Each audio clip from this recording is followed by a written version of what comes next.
My name is Robin Johnson. I'm from Marketplace Blueprint, and I am really excited to share with you somebody that's been very successful in the Amazon space and is just an amazing person as well. So I want to introduce Tamika. Tamika, can you tell us a little bit about your business and kind of how you got started? And when we can talk about how much progress you've made and like just the level of success that you've had on Amazon. Well, first, I will start with how I got started. It was not planned at all. I actually started selling on eBay first, and only because my son, who was, I don't know how old he was at the time, maybe like 12 or 13, just kept begging me to put some of his toys on eBay. And I kept pushing it off.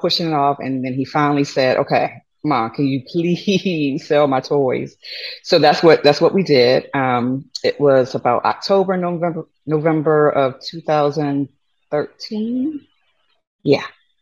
And this was when Beyblade and all those little boy gadgety, Yes. shoot the marble type toys kind of were in style. And so, I put his toys out there, and, granted, these are used, toys. And, I'm taking pictures and I'm writing the description. And guys, this stuff was selling like just crazy selling. And I was just flabbergasted because I was like, okay, we tried to sell these at a yard sale. And, folks wanted to like beat him down and only wanted to give him like 10 cents, pretty much. And he didn't want that. He's like, no, no, no, these are worth way more than that. And so that's how I got started initially. We just kept selling his toys, used video games and so forth. And customers kept coming back where they weren't customers to me anyway at the time, but buyers kept coming back at the time saying, these items are in great condition. Like these are like really, really good condition. I think the seller may have like played it down, how great a condition these things were. And I'm just like, really? I'm like, they are used. I didn't want to say that they were like brand new or anything, but so that he sold quite a bit over the next 2 months. I mean, he started cleaning out his closet, going under the bed, finding stuff to sell. And I was just taken away. I was just like, oh my gosh, there is something to this. There is something more to this. So I started selling my own items in January of 2014. And every weekend, I would find used items around the home and just put them out there. And I started having people send me messages asking for more. They would say, "Do you have more of this? Can do you have more of this?" I'm like, "Okay, that was just something I had at home. Yeah. I don't have more of the, I don't have like inventory of this." So that's kind of when the light bulb, it didn't go off, but it got a little brighter. And I said, I'm a couponer. Like I'm always finding really good deals on stuff. So maybe I can find brand new stuff and resell it. And that's kind of how it all began.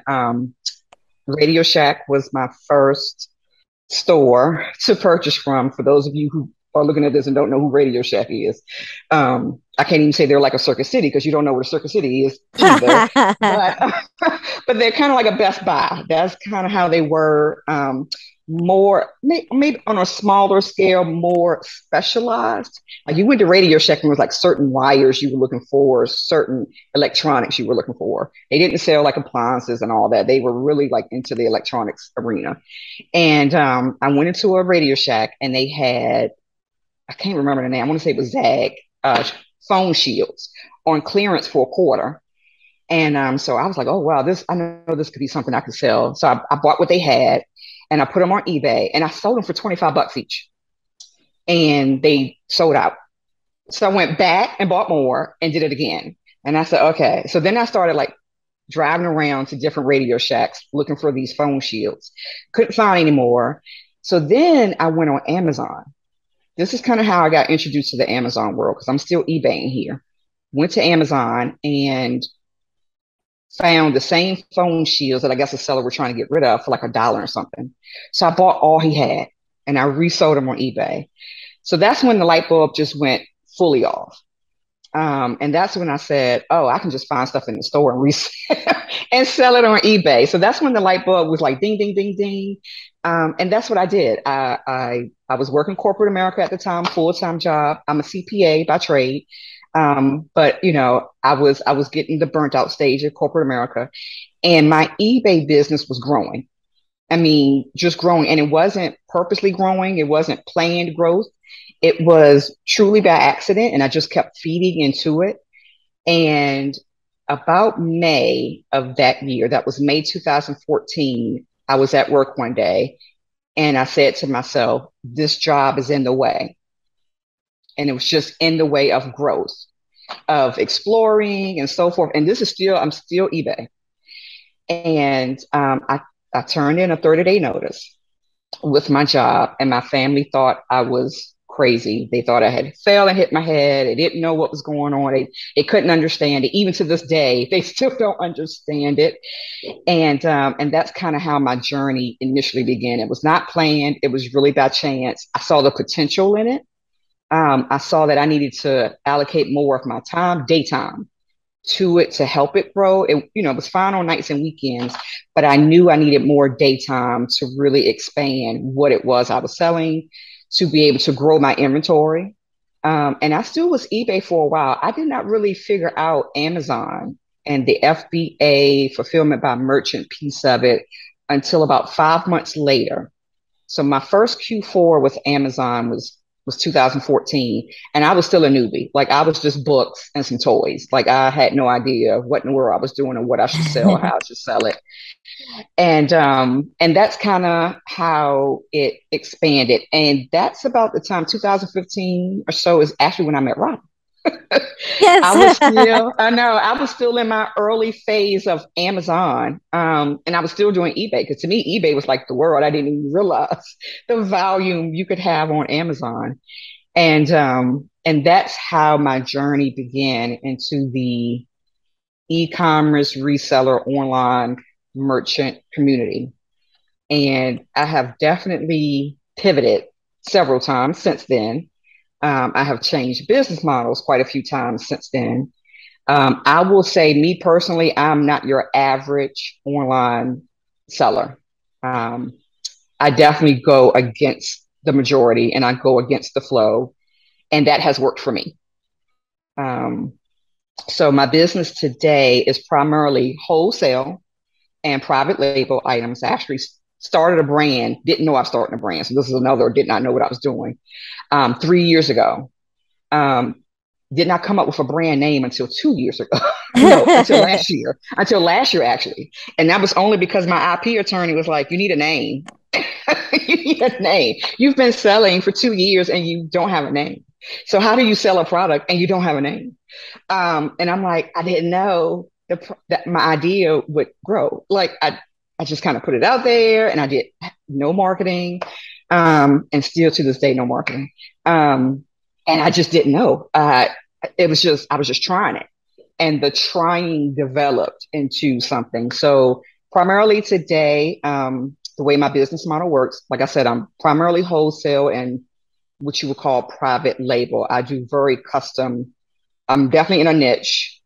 I am the only type of seller of this type of item. So I'm still carving out the market, I guess you can say, and the type of customer and so forth. And I think that's why I haven't had the need to do marketing, because I don't have competition in this particular niche. I do have competition, Yes. but not with this type of product. And that's the uniqueness of it. So a lot of my customers, once they actually see my item or they see something with it, and they find it out, that they all say the same thing. They all come back and they're like, this is definitely unique. I definitely get a lot of messages, with ideas, with Yes. ideas, and kind of, what do you want to do next?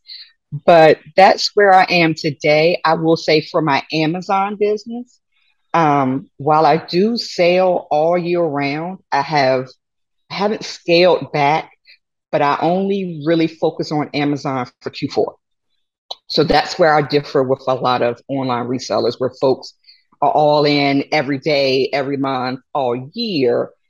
2 years actually before COVID hit, I made the decision to not put so much emphasis into the Amazon selling business and only focus on it at Q4. And that has actually been working for me so far. And then when COVID hit, it really worked, because I had already said, okay, it's March. I'm not pressed to sell Yes. anything. It's April. Okay, yay. I'm really only worried about October, November, December, and some January sprinkled in there.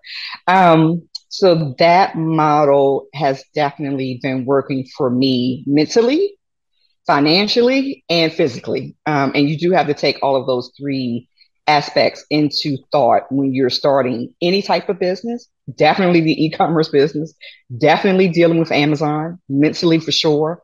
Um, all of that plays into how you run your business, how well you run your business, and the capacity that you want to take it to, because you can take it from $2 a day to 2 million a day is up to you. But you definitely have to take a self inventory of where you are today and where you want to go to, and don't believe the hype. Well, and I think I just want to mention, like a lot of people are like, oh, well, Amazon was good before, but now it's not possible. And it's 100% possible. We see it every day. Yes, You're doing it, but you have to bring something of value to the marketplace. You brought something that was yes, missing to the marketplace. If you want to take a garlic press and just put a sticker on it, then yes, those days have passed. We mourned them. We've had the yes, funeral. We've moved on. But there's still so much opportunity. And yes. when you look at the milestones, would you say that each time you transition from having this be full time, and then each kind of like each like sourcing change was kind of one of the big milestones, or would you kind of assess them differently? Yeah, those were definitely huge milestones. Some of the change was just so I try to be a very forward thinking, type person. And I do try to read the writing on the wall, and Amazon will help you read that if you pay attention. So if you look at the market and you kind of see where the market is going and the platforms, how the platforms are starting to work into play, you can kind of start to assess where you fit in that. You know, how is the relationship going to be with Amazon and 3P sellers going forward? How is the relationship with eBay and sellers going forward? Trust me, they each are very different. Etsy is on the scene. How do they play into this? Pinterest, you still hear about it, but not as much as you used to. You just and Shopify is becoming big for those folks who want to have their own websites. You really have to assess the market and what's happening around you, and you can either dig a hole and put your head in the sand and say, nope, this is the way it's always been. It's just going to work for me, and I'm just going to ignore it and be in that bubble world. Or you can actually look and say, okay, it's not affecting me today, but will this affect me? And if so, how can I change before it does affect me? And that's the importance of pivoting. Um, in this type of industry, you have to be willing to pivot. Like you have to be open to it. And I don't mean pivoting the type of product you sell, maybe even pivoting if you're selling on Amazon in the future. Since I've started Amazon, I've created three other businesses. I honestly, I thought I was just going to be doing Amazon. I mean, I thought that was going to be it. And, I was going to retire one day and close my Amazon store and, walk away. But I've ventured off into other markets just from the Amazon piece because I've realized that I cannot have all of my eggs in one basket, income wise, financially. And also it piques my interest, some of the industries that I'm in.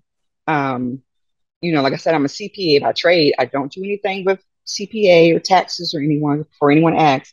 But some of the previous knowledge that I've had, I've been able to use that in the other industries that I now also have a business in. So you definitely have to be cognizant. Like you said, the days are gone where you could just do it and everyone else was doing it and it didn't affect you because the demand was so high. No, you have to be very purposeful in what you're doing, why you're doing, and how long you plan to do it. Because even the length of time can change on you. You think, okay, I'm good for about 8 years. And 3 months in, you realize, oh gosh, this is not going to sustain me till the end of this year. Yeah. So that's a piece of it. And I'm a big advocate for however you spend your money personally affects how you spend your money on the business side. So I will back up a little bit and say, when I started the Amazon and eBay selling, online selling, I did not have debt personally. And I kept that same mentality in my business. So while I didn't grow, like I didn't go from $0 to 200,000 in 30 days, my growth was slow, but it was purposely slow. I did not want to take on debt. I did not want to take on loans. Um, I wanted to just keep reinvesting my profit back into my business. And I didn't hire, 30 people. I've been very, I've been purposely slow. I am the purpose snail. Like that's how I roll. And I'm so satisfied with it. I don't need the $100 million, income statement to make me feel great. I look at what I've done, and I'm just so proud of myself because I'm come from a background where I had no knowledge. I had no models before me. No one in my family owns a business. Everyone is pretty much, they're blue collar laborers. They work, they retire, and that's what I grew up in. So doing what I do and stumbling along the way, everything has not been a win. But you learn from each of those stumbles and you say, okay, this stumble is trying to teach me a lesson. What is that lesson? And how do I go from here? But I will say for folks who are looking to get into this business, because it's still a very vital business, but you do have to sit down and either create a niche, look at a niche, see what's missing, and bring it to the customers because my customers did not know they wanted my product until I started to sell it. It didn't even fathom to them that something like this could be created. And they tell me that even now, they're like, I never would have thought I would have had this type of item in my home. And neither did I. Neither did I initially. And my family thought I was crazy when I told them the idea. So yeah, but you have to sit and you have to believe in yourself. You have to have some type of confidence, and just know that how you handle your finances personally, that will come over into your business. It will. Like, I'm not going to sit here and say, oh no, you can splurge and spend and whatever on that personal side, and the business will just keep backing you up. It will just keep, feeding you well. That's not necessarily true. I have definitely seen some cases where um, that mentality has caught up with folks on the business side, and unfortunately, they've had to close the business or they've had to go back to working. Because people think we don't work. The folks that sell online, we don't work. They have to go back to a real job or whatever. And it's sad, but it does happen, and it happens a lot more often than people want to say because pride will keep a lot of people private about that. But so I will say, if you're contemplating, opening an online business or putting your feet into the water, definitely take that into consideration. Definitely look at where you are financially on the personal side of it. And if you aren't happy with that, opening this business won't solve that problem. You know, doing it on the side and bringing that money in to help pay off personal debts will help it to a certain degree. But your mentality definitely will have to change because now you are a business. Banks will look at you as a business, not just as a person. And they want you to be credit worthy. Yes. um, so, take all of that into account. If you're saying, well, I have $10 and I should be able to just buy something and resell it, that can happen. I'm not saying it can happen. That can definitely happen. But online selling is not a get rich quick scheme. It is not a get rich quick. It's not, I'm going to put my last $100 into this and I should be making 2 or 3 grand in 30 days. That is not what this is. And if you see the folks out there who say that's what it is, yeah, they're just not being truthful. They are not being truthful. They make their money off of what they tell you. And they make their money off of what they sell to you. So be mindful of that. And Do you there's think too that many. do you think being a CPA really help? Because I think a lot of people come in Yeah. without that, and they, because Yeah. you saw like, okay, a business could have 7 million in revenue, and they could only bring home $10,000, at the end of the year. Do you think that that really kind of helped? Because I think a lot of people see these people posting like, oh, you're going to make $1 million, it's going to be great, it's going to be easy, you're going to live on the beach, it's going to be great, Mm-hmm. and they get caught up in that gross revenue without really Mm-hmm. focusing So do you think that that provided you that ability to kind of see through to that? That did. And so I'm glad you brought that up because that did. So being a CPA, being a controller at a very large, quite a few large companies, some Fortune 100 companies, that definitely, that background knowledge was very helpful because I never focused, even today. People are like, how much do you sell? I don't know. I never focus on my Yeah. gross numbers because gross numbers mean nothing. I've paid no one for my gross.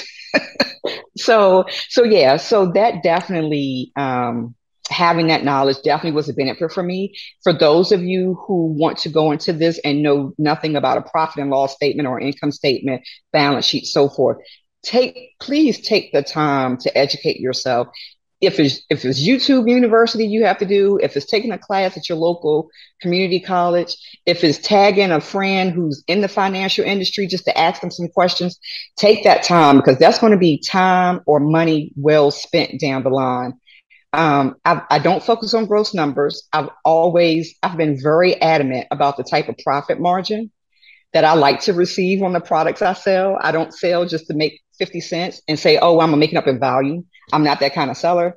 Um, yeah, that definitely had a big focus because I know at the time when I came into this realm, of selling, all you saw were screenshots like of these large revenue numbers. I mean, that was like a daily occurrence. You'll Yes. see somebody, oh, I made so much today. And I mean, don't get me wrong, like the squirrel method comes into play and you're like, your eyes get big and you're like, oh my gosh, maybe I should try to sell what they're selling or maybe I should figure out what they're doing. The shiny up object syndrome is so high in this industry. Please be cognizant of it.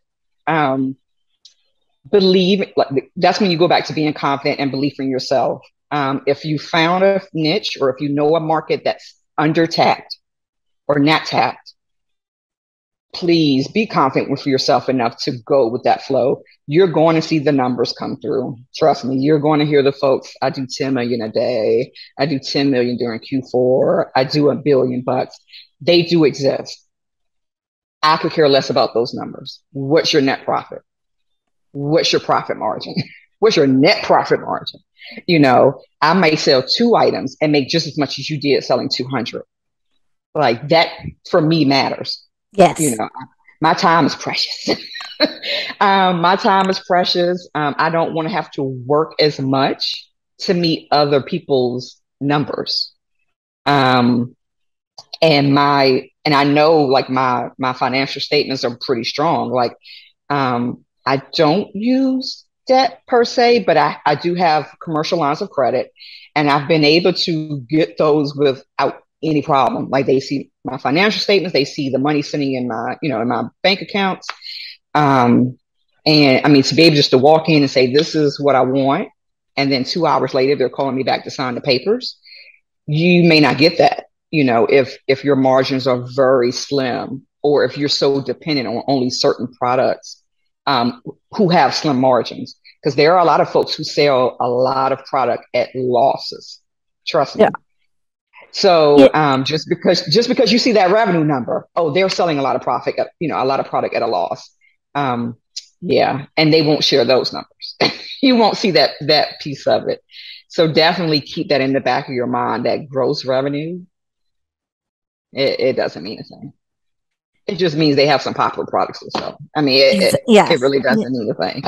Yeah, net profit is always its most important. As you've grown though, what Yeah. has been like the one like what have been the things that have been the most challenging, like milestones or like areas where maybe you were like, well, man, this is a little harder. So people who just started out can kind of anticipate some of those challenges. Um, so one challenge would be I do sell wholesale products, and I do have a couple of fellow sellers that sell some of the same wholesale products.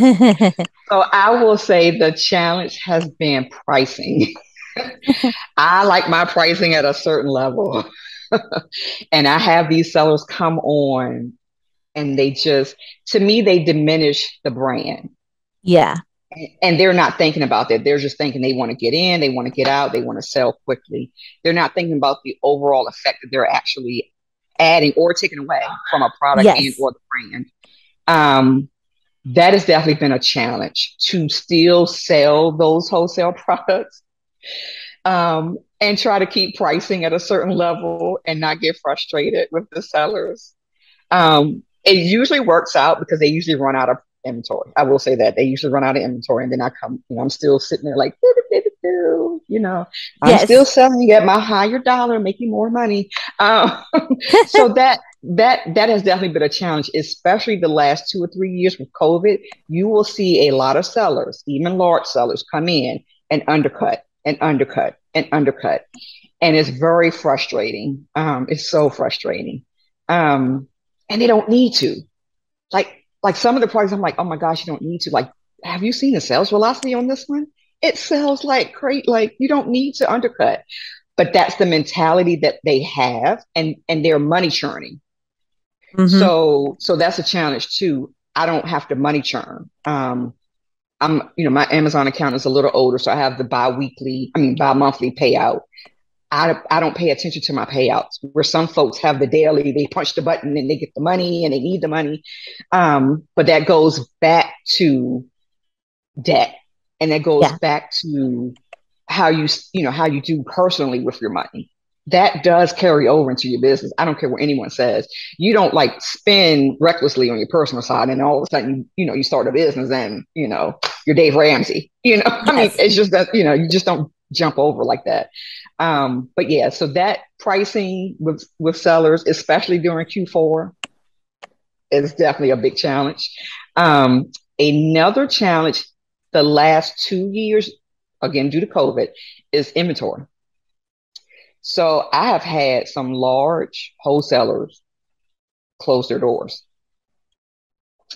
That has been a challenge to try to Yes. replace them, or at least the volume of inventory I would purchase from them. That's been a great challenge, and then even getting inventory. Um, I I submit my Q4 orders in December, January. So very early. Like Christmas for me starts right away. Like Christmas hasn't even started yet, and I'm already Christmas of next year. So, and I've always done that, and that's actually been a help because the last couple of years, vendors themselves have had huge issues trying to get enough inventory in, or certain stuff, and they have some crappy stuff they want to get rid of, you know. But the really good stuff, they've had issues getting enough in, getting it manufactured, getting it, not all of my inventory is made in the U.S. So getting it over, getting it imported into the US. Definitely inventory has been a challenge. And I will say this year, what I'm seeing, I'm having more of a challenge this year than last, which is throwing me off. I thought last year was a big challenge. I'm actually seeing a big challenge this year with inventory. Yes. Um, and I've been getting Q4 inventory since I think my first pallets came in March, I want to say. So pretty early. Um, and it's been trickle after that. I'm used to like 75% of my order already here for some vendors. And Yeah. like some I have like 50%. I'm at 50%, which I'm kind of freaking out a little bit. So I have 50% of my own product that I create, I have it all in. So that was like a big blessing because I was getting worried about that too. Um, Definitely inventory is a challenge. And I'm not an RAOA person. I will RAOA sometimes. Like if I see like just a really good deal, I will jump back into that rim. Um, but yeah, inventory has been a huge challenge, and getting enough of it in has been a challenge. So my next challenge will be, so I do have inventory. I actually do have quite a bit. Still not all that I've ordered, but then I have the sellers who undercut, not realizing, guys, it's not that much of the stuff out here now. We don't have to undercut. Like we Yeah. don't have to play this nickel and dime game. It's not going to get here in time. Like whatever is remaining, the inventory is not going to make it in time. So we actually are in a small, nice bubble where we can, sell at a premium. So that would be my next challenge. Trying to teach online with other sellers without actually contacting them, and showing them we don't have to undercut certain items because you know it, Yeah, the inventory is very scarce for this item. But the supply, but the demand is there. So yeah, that's And definitely been a challenge over the last couple of years. And I will say for my own brand, uh, I've had quite a few challenges. The biggest challenge has probably been I can't draw. I cannot draw. I don't draw. I never like coloring, but I've come up with designs in my head that are very intricate and detailed, and trying to convey that to the the manufacturer, and to the design team. I have learned a lot the last 3 years about fabrics and colors and designs, and yeah, I've learned a lot. That if you're thinking about your own product or maybe finding your niche, definitely don't be scared. Just because you don't know the industry doesn't mean you need to know the industry. Be very upfront what you do when you don't know, and ask for help.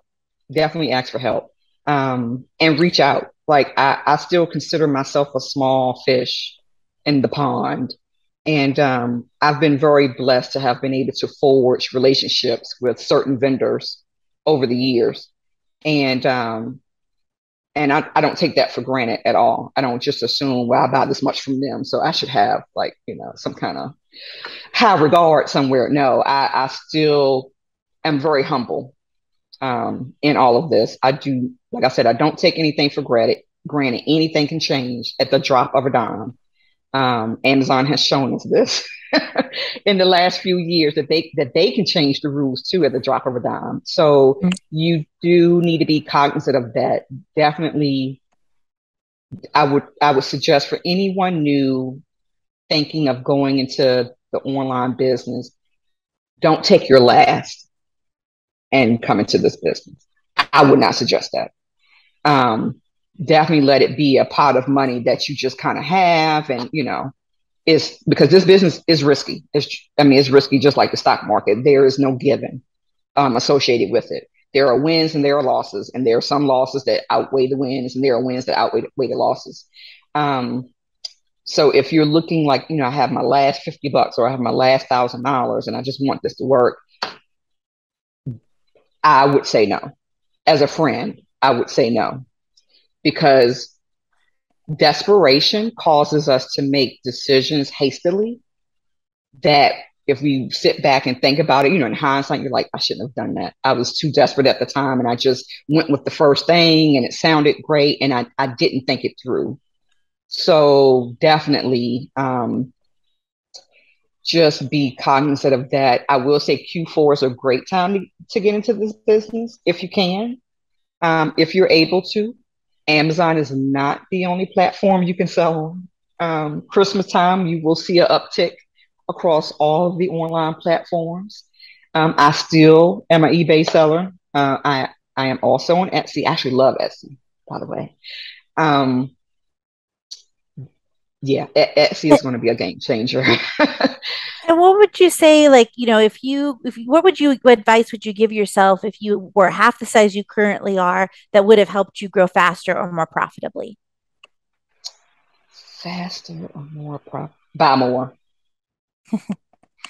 Just kind of But scaling a to little buy faster. more. Yeah. hmm Buy more. I have always been conscious of how much inventory I buy, because I don't like having inventory left over. But buy more. Okay. Stop being afraid of Kind of put of the having inventory left over. I like to sell out, but sometimes I do sell out early, a little too eh, early. Definitely buy more. That would be for sure, advice that I would give myself, for sure.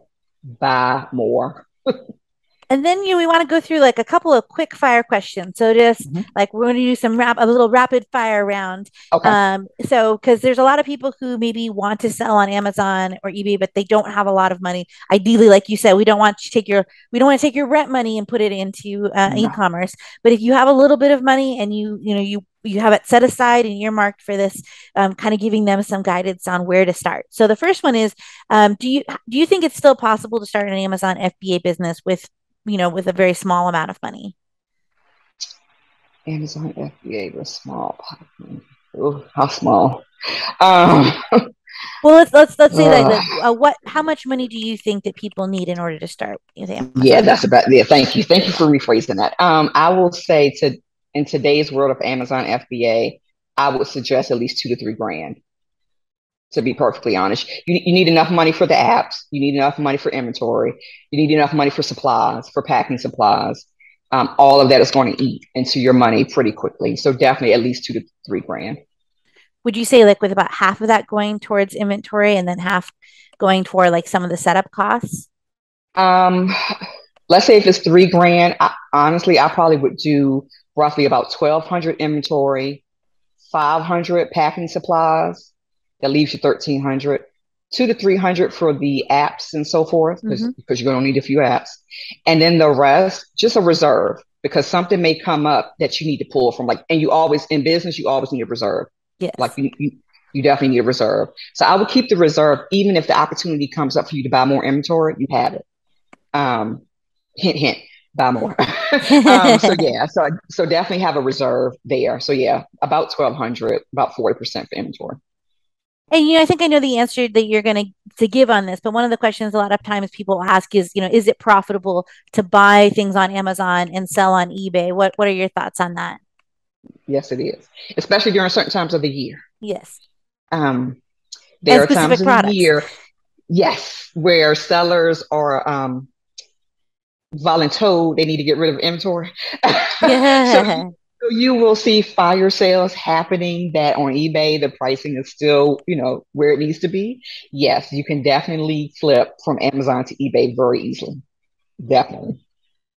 And then if do you think that it's feasible still for somebody to start an Amazon FBA business while they're working full time? Yes, I would actually suggest that first. Me too. Um, But don't quit your day job until you yeah, no, what it's a crazy business. Make sure you like it first. yeah, And yeah, then I two, would definitely suggest yeah. that. I feel like do it gives you more do room the to make mistakes too. It does. It gives you more room to make mistakes. It gives you more room to think about how you want your business to go, because there's 50 million categories you can sell in. Like, don't listen to your friends that say you should do all electronics.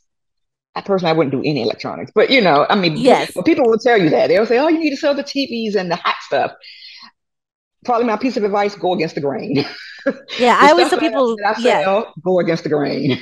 start with the area Um, that the things that make you yes, unique, and then those are usually yeah, the best places. yeah. Uh, So yeah, definitely keep your day job. well, kind of like on that thread, how risky, because somebody might be thinking and they're like, well, I don't know how risky this is. How risky is starting an FBA or eBay business? I would say actually FBA is more riskier than eBay. Yeah, me Um, too. FBA is risky. I mean, especially if you don't have any other type of income coming in. If you're trying to make this solo uno, Yes. it's risky. Is not for the faint at heart. Trust me. Um, it's definitely risky. And I like to invest. I'm not a day trader or anything like that, but I'm a long term investor. I think investing is not as risky as Amazon FBA. FBA can be pretty risky because as soon and I'll give you an example. You may find a perfect product, like this is a great product to sell. It's it sells, it's profitable, da, da, da. And then someone makes a Twitter post, an Instagram post, a Facebook Live about that same product, and then you have all these sellers around you coming in to the same mix of this product. I've had that happen to me, so I know from experience. Um, they come and then they're selling on your product. So yes, you were making a great profit. You were, was selling out, and now all of a sudden everyone else is on it, and because of your experience, you went really deep into your inventory.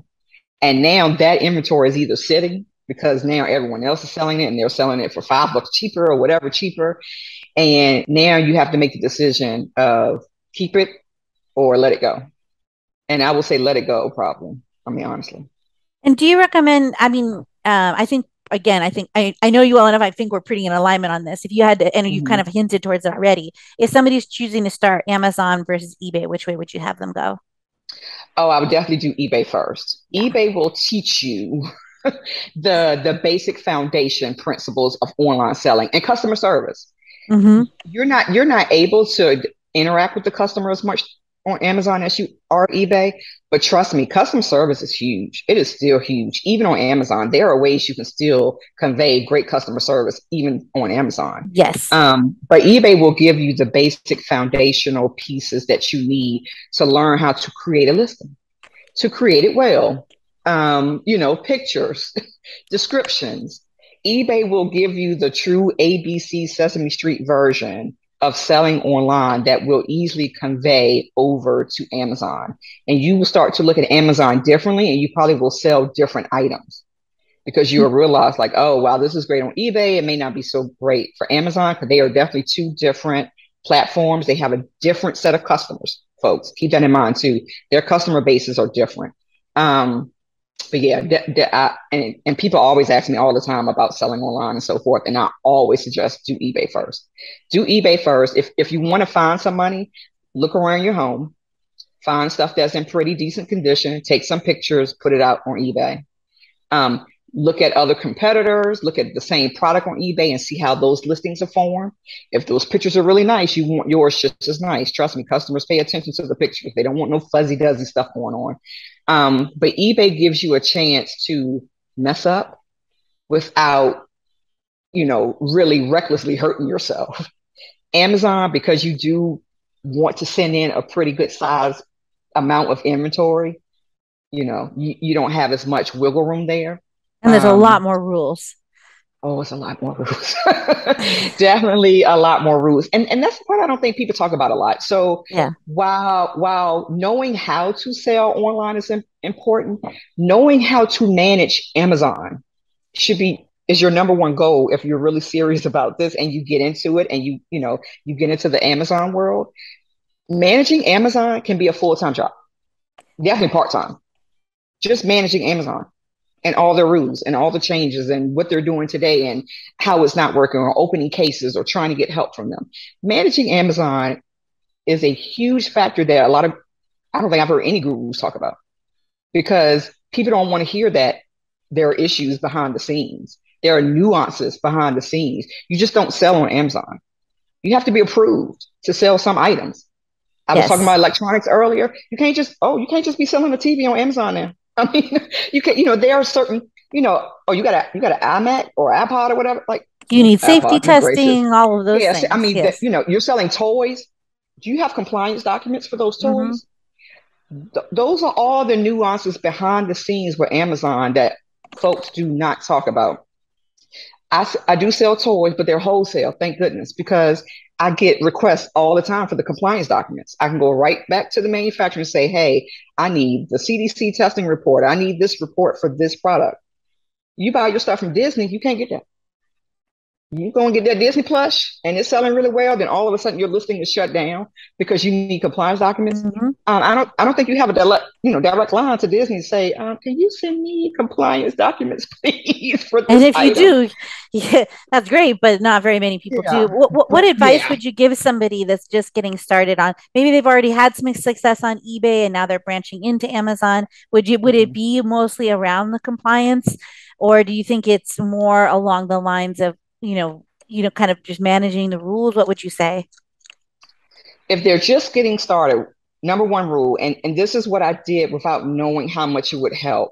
When I quit my job, I kind of did up and quit. Like I really did. I was Yeah. not planning on quitting my job, but I had reserves. I cannot stress it enough. Your business needs to have reserves. You need to have money to eat. You need to have reserves because you don't know how Hmm. this is going to work. So if you are selling on eBay, put some of that money aside. When I was selling on eBay, my money went into PayPal and it stayed there. When I decided to leave, I had all that money sitting in PayPal. I hadn't transferred it, I hadn't touched it because I had a day job. I didn't need Yeah. to eat from that money. So that's one piece. Definitely have a reserve. I would suggest 3 to 6 months, if possible, but you need a reserve. I would really say minimum 6 months. But if you've done eBay and you kind of get it, and now you're venturing on into Amazon, whew, I would say probably the biggest hurdle to get over will be category approval. Yeah. That's going to be the biggest piece for a lot of new sellers is getting approved in categories. Just because your friend can sell in toys and their account is older and they are already in there, you may not be able to sell toys this Christmas. You may not be able to sell certain toys this Christmas. Amazon does. Trust me, the emails. I'm saying it now. The emails probably going to come out about whether or not we can sell. Who can sell toys for Christmas. But that's an Amazon rule. That it doesn't come around, but during Q4. So category approval is big. Brand approval is even bigger. Not everyone can sell all the brand name stuff on Amazon.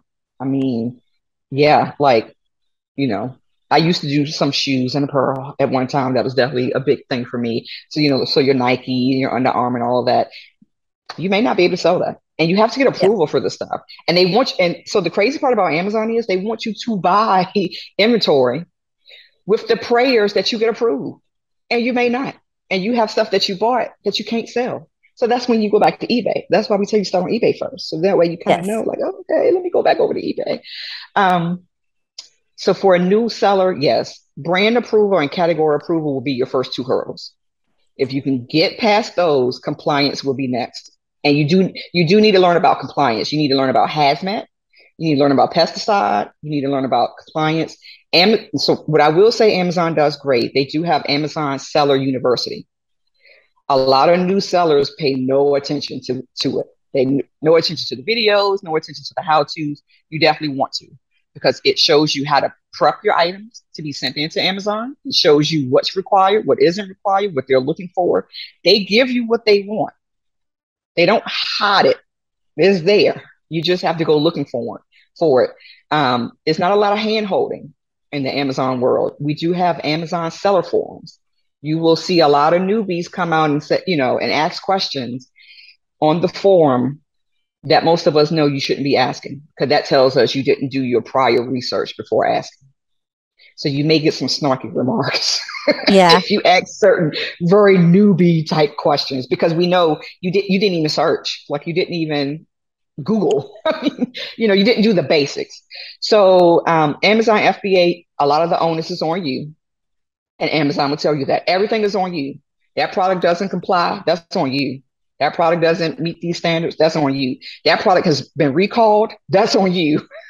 So definitely keep that in mind. That is not all, butterflies and snow white birds flying around on the Amazon world. There is a lot of complexity behind the scenes with Amazon. Not to scare anyone, because it's definitely possible, but you definitely have to have um, confidence in yourself and a very tough skin to get into it and stay with it, and definitely read the writing on the wall, and don't get complacent. You cannot be complacent in this industry. You cannot be complacent. Complacency, the wave will go and come, and it will wash you right on out if you become too complacent, and just figure, oh, this is great. This is how I'm gonna, live the rest of my life, and just be on the ocean somewhere, on the beach somewhere, chilling. Yeah, it doesn't work that simply. It does. I think you've given everybody a lot of really great information. So I want to thank you for your time. And Thank it's you for been it's having been me. yes, fun to reconnect with you. And this has been great. And so if you have any other questions, or you're looking to start on Amazon, make sure you check out the Cell Zone blog. And there's some really great tools that are available through SEMrush. But that's Yes. it for today. Thank you. Thank you. Thanks for having me. I wish everyone well in whatever you decide. Yes. Thank Thank you. you. Thank you. Have a good day. You too.